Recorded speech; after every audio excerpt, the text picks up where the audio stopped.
L'invité du jour. L'invité du jour. Sur Chérie FM 106. Alors, nous nous retrouvons avec Monsieur Didier Germain, le président de Foncea. Alors, Monsieur le Président, ce matin, c'est un acte fort et symbolique qui a été réalisé ici à Berlétan.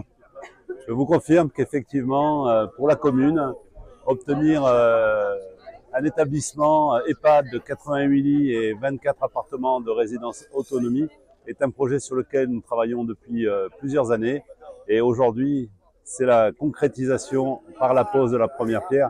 Et nous sommes très fiers pour les gens de l'établissement futur et pour la commune de Berre. Alors, il y a un double établissement, hein. Il y a l'EHPAD et une maison de vie, on va dire. Je vous confirme 88 lits d'EHPAD, donc pour les gens les plus dépendants, et 24 appartements en résidence autonomie pour des gens valides en perte d'autonomie. D'accord. Alors, bien entendu, on vient de poser la première pierre. On peut dire que l'ouverture officielle, en tout cas, la possibilité que des résidents y séjournent, ça sera en deuxième partie 2027. C'est exactement ça. Les travaux vont démarrer après l'été. Et sur un établissement de cette nature, puisqu'on parle quand même de 6000 m² de plancher, il faut à peu près 24 mois de construction.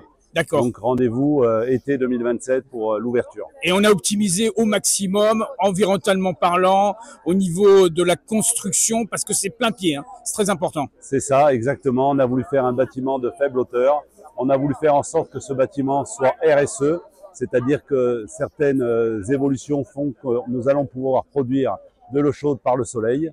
Un exemple, l'isolation sera aux dernières normes, puisqu'on sera un bâtiment RT 2020. Donc, bâtiment qui est fait pour au moins 50 ans d'exploitation. En tout cas, on se donne rendez-vous pour 2027 pour j'allais dire l'ouverture, l'inauguration. Tout à fait. Merci à vous, Président. À très bientôt, Président. On se retrouve avec le directeur d'Olivéane. Alors, on a parlé avec bien sûr la complicité de Didier Germain de la construction du bâti, mais là on va parler plus exactement du fonction, puisqu'on rappelle qu'il y aura un EHPAD et j'allais dire des appartements, des maisons de vie pour des personnes en difficulté. Exactement. Donc il y a deux bâtiments. Oui, deux bâtiments. Un premier bâtiment qui est l'EHPAD, donc l'établissement d'hébergement pour personnes âgées dépendantes. Tout à fait, ce que veut dire le mot EHPAD. Exactement. D'accord. Et donc c'est une maison de retraite médicalisée avec 88 chambres, donc la capacité d'accueil de 88 chambres. Et puis nous avons dans cet EHPAD une unité de vie protégée pour les personnes ayant des troubles cognitifs importants.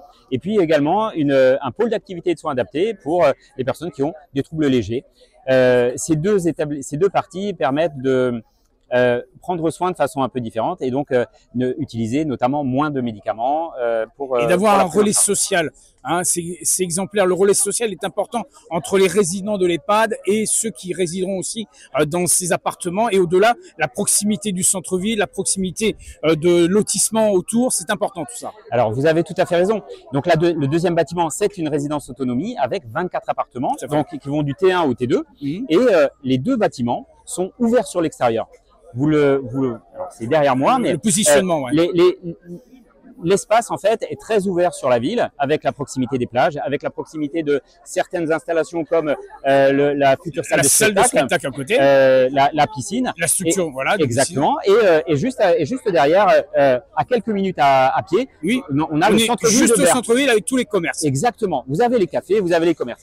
Et en fait, l'EHPAD est construit aussi pour que on puisse faire rentrer l'environnement au sein de l'EHPAD et il y a des tiers-lieux, c'est-à-dire que vous pouvez rentrer pour boire un café, vous pouvez rentrer pour profiter du patio, vous pouvez rentrer pour profiter d'un spectacle de cinéma, vous pouvez rentrer aussi pour nous avons un salon de coiffure, nous avons aussi des salle, je vais dire, de kinésithérapie, presque un peu fitness. D'accord. Donc, on peut dire que le lien qui va s'établir entre la population berroise et proprement dit tous les résidents qui seront aussi des Berrois dans cette entité sera donc commune et perpétuelle, car c'est la volonté et la définition de votre politique. Alors, c'est exactement la définition de la politique et de Monsieur le maire Mario Martinet qui souhaite quelque chose d'ouvert. dans son discours tout à l'heure, il a parlé effectivement de la possibilité de rester à Berre. Mais si je reste à Berre, moi j'ai mes proches autour de moi et je souhaite pouvoir continuer à avoir ce lien social. Et ce lien social, en fait, il est garanti effectivement dans les établissements qui sont réalisés avec des beaux espaces assez larges, des jardins avec des fontaines et la possibilité effectivement de rentrer et de sortir. La place du proche, elle est extrêmement importante dans la démarche d'Olivéane, dans les 5 valeurs d'Olivéane. La place du proche, elle est au centre, c'est la 3e. Et après le résident, ensuite les équipes et après notre démarche autour de l'assurance qualité. 2 structures 3.0, on peut dire, hein, car elles seront au top de la technologie. Alors, elles seront au top de la technologie, notamment nous aurons des panneaux solaires, les bâtiments seront construits pour avoir une faible consommation. Nous récupérons l'eau de pluie aussi, et pour pouvoir arroser notamment nos jardins. Et puis au niveau technologique pour la prise en soin, nous avons réfléchi aussi à tout un système de domotique dans les appartements, mais aussi au sein de l'EHPAD pour avoir amené la technologie, mais la technologie au service de l'humain. Et c'est vraiment la maîtrise de nos équipes par rapport à cette technologie qui permettra une prise en soin. Alors on va se donner rendez-vous en 2027 pour l'inauguration. Eh bien, écoutez, rendez-vous en 2027, juste après l'été, pour effectivement découvrir l'inauguration. Merci à vous. À très bientôt. Au revoir. L'invité du jour. L'invité du jour. Sur Chérie FM 106.